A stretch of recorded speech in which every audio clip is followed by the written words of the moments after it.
Man. Stranger Things is over, man. I love that show. Like, it is such a great show. Is every bit of it amazing? It's not perfect, but it's probably one of those shows that's closest to perfect. It's probably in my top 10 shows of all time. I mean, gotta be.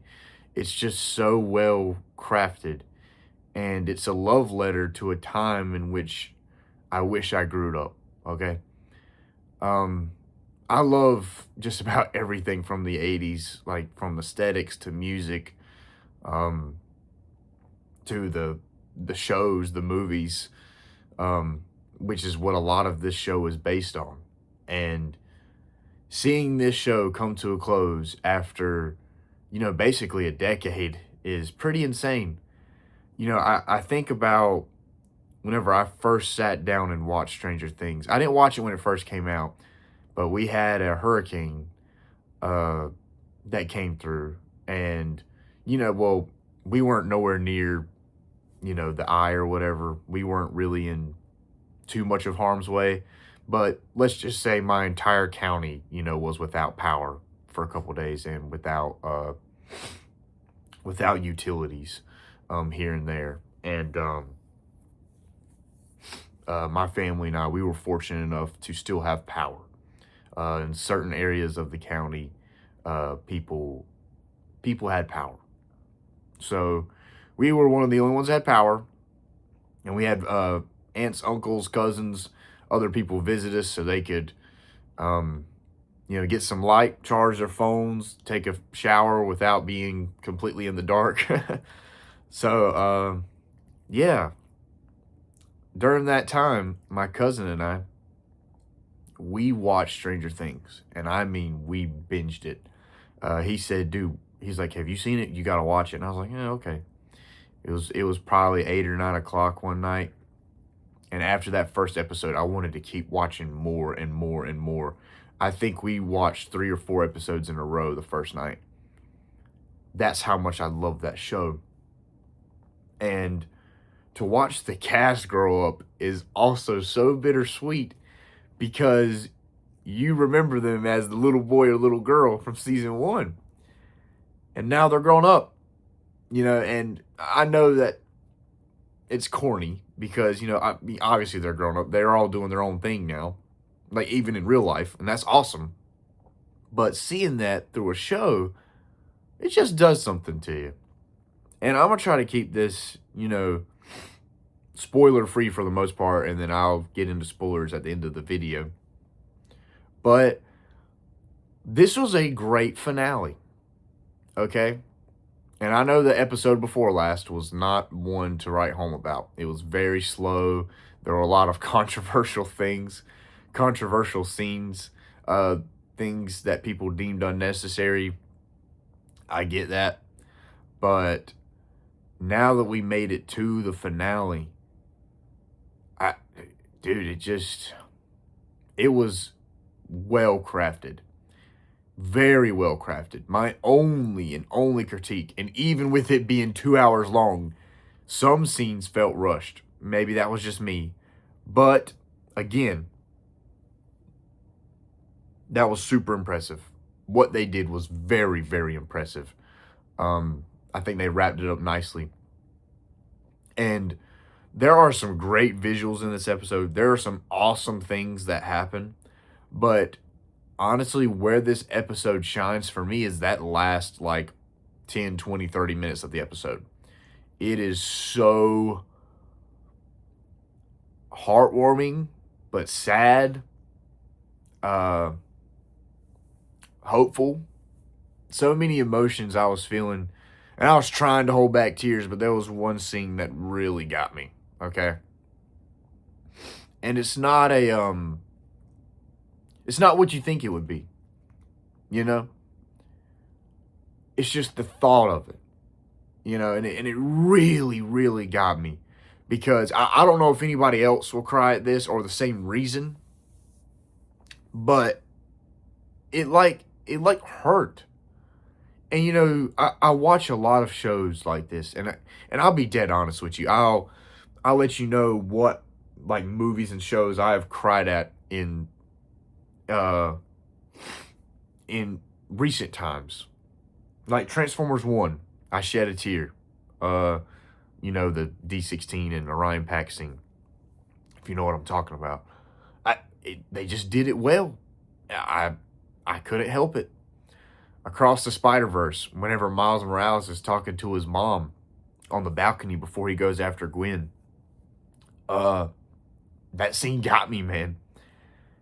It it makes me think of moments in my life, you know, and stuff like that just really hits home, man. And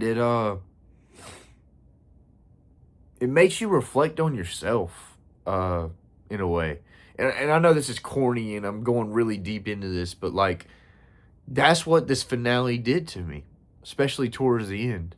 It made me reflect on my life, my family, and my friends, and just the bad moments, the good moments. It's like it all flooded my brain at the same time. And that's the power of entertainment when used right. The power of art.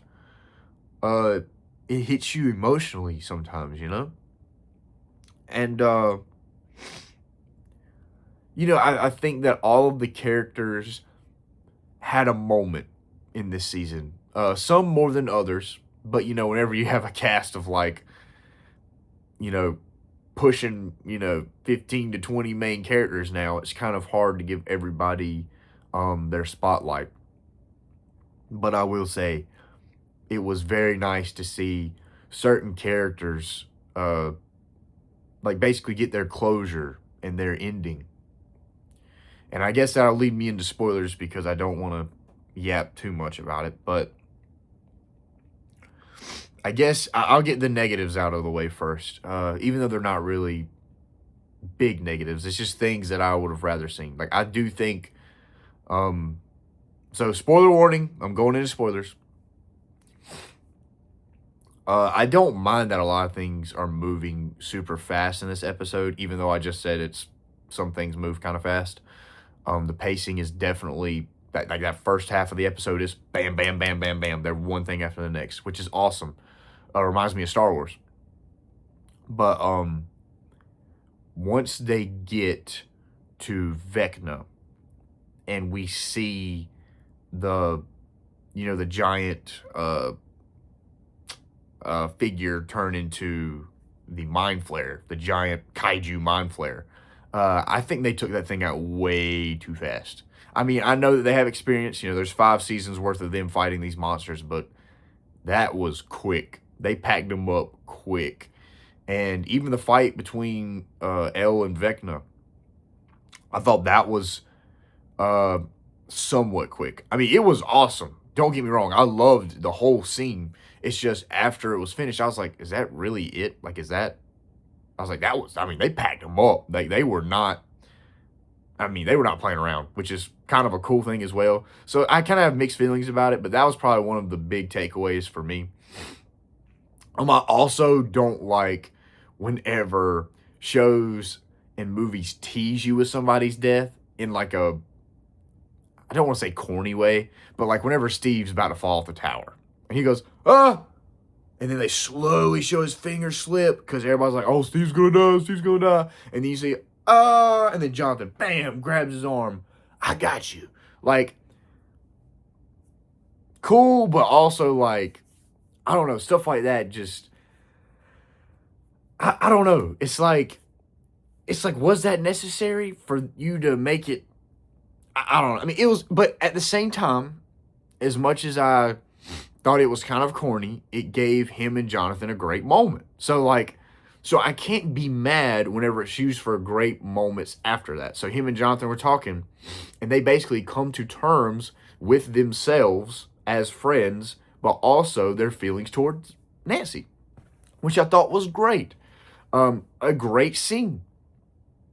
But I'm telling y'all that last like 20 minutes or so hit like a freaking train, bro. Like I'm about to cry just thinking about it. Uh, to see all of these characters get a happy ending without some crazy monster or whatever following them, or their minds being tortured by Vecna, or worried about a Demogorgon taking them away in their sleep. Uh,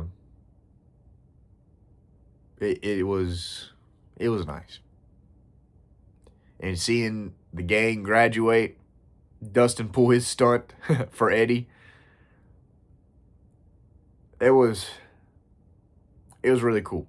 Then seeing Steve and Robin and Nancy and Jonathan all doing what they've decided to do in the future. Hopper and Joyce get their happy ending. I don't know, man. It hit a certain type of way. Almost like you felt like you knew the people, that you were part of the group, which is good writing. And the one scene that got me the most, and I'm going to try to hold it together here, was them playing D&D. Like, I knew that's what they were going to do. Because, what's her name? What was her name? Stacy? The one that Dustin was trying to dance with in Stranger Things Season 2. She's like, hey, Dustin, that's pretty cool. You have to come to my party. And Mike's like, I got something better.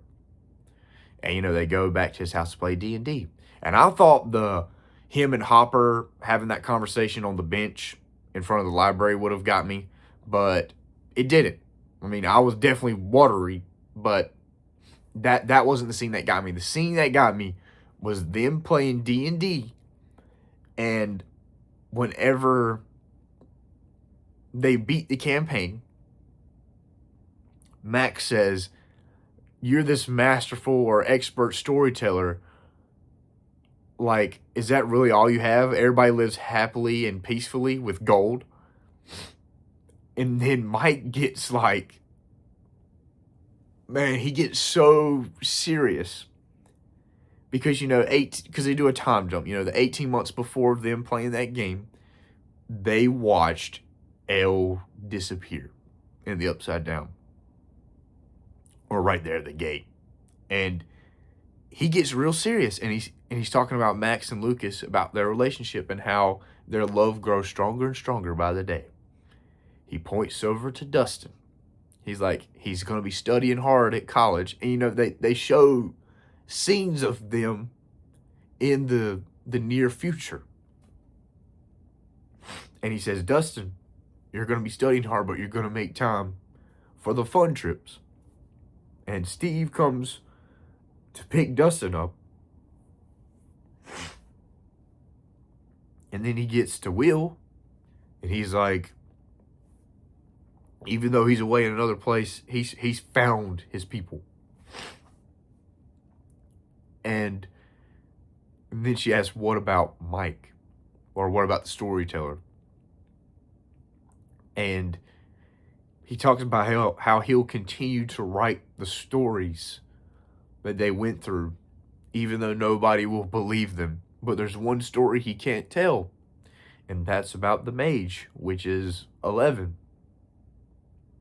And he comes up with his own theory on how he thinks she is still alive. And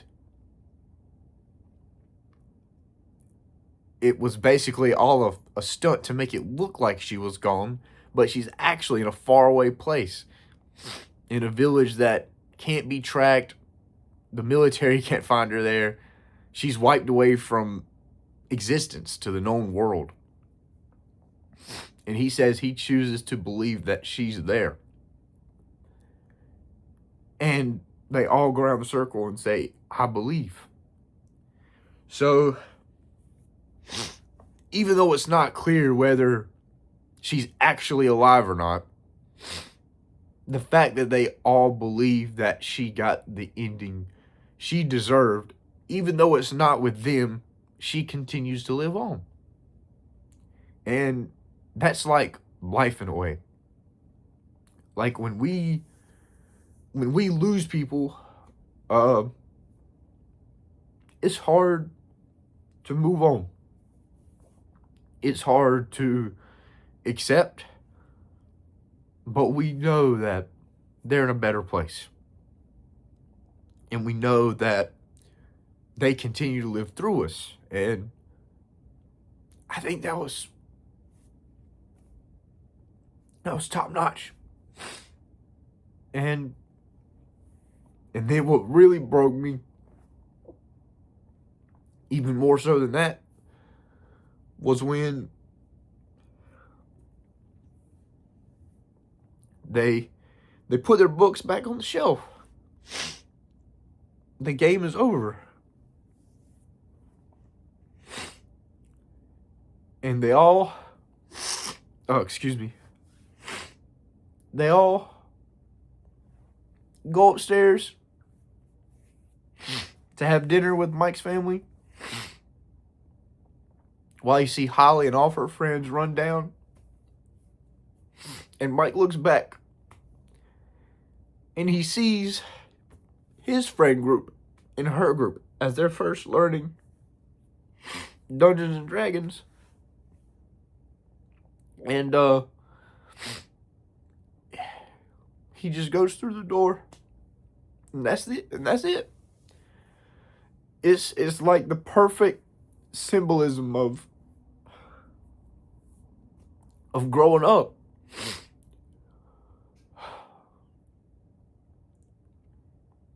And we always don't have to put away the things from our childhood, but adulthood steals you of those moments. It really does. Because we go down these paths to find careers or settle down in a house of our own, to build wealth, to start new relationships. But that's the part that goes missing along the way, is your time with friends from school or other extracurricular activities, you name it. A lot of times the people that you grow with, those people, it's not that you don't like them and you push them away. It's just you just naturally move away. And I don't think people, I'm sorry, I don't think people talk about it enough. It's I mean, that scene really got me, man. Because you see that, and it is the perfect representation. The feeling, I mean, I felt just like Mike in that scene, man.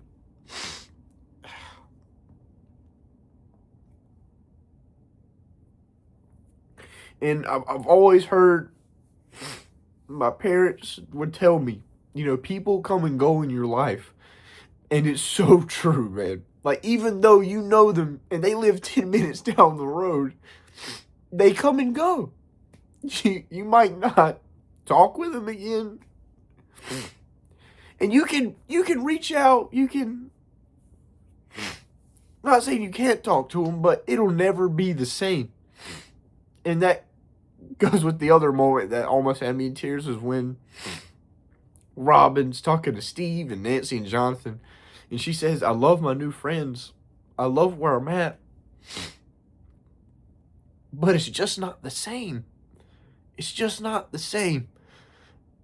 And then Steve's like, "Well, let's make it, even though we're in 4 different places, let's make it our goal to meet at least once a month." And sometimes in this life, it's not about showing every time, but showing up when it counts. Just that one time to show up and be there for somebody. And I think about the times when, I didn't show up for people when I needed to. And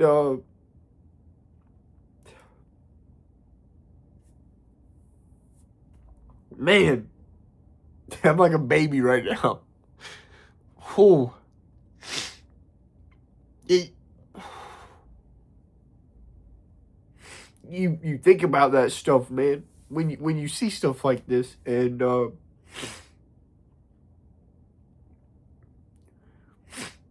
makes you wonder how you could have done life differently. But I know by the grace of God, there was a reason for it. There was a lesson to be learned. Or maybe God was protecting me from something. But man, I could complain about stuff in this finale, but that's one thing I can't deny was that beautiful ending. People can look at this in different ways. They can be sad that, it's the end of the show and whatever, and these characters, what they've gone through, and that, makes sense. But from what I've gathered, and maybe it wasn't the director's intentions, but from what I've gathered, is that was the perfect representation of what it's like to accept and move on. And man, it hurts, man. but it's so good. So yeah, I know I didn't really talk much about specifics, but yeah, I felt like I needed to talk about this. This was absolutely insane. But yeah, Happy New Year.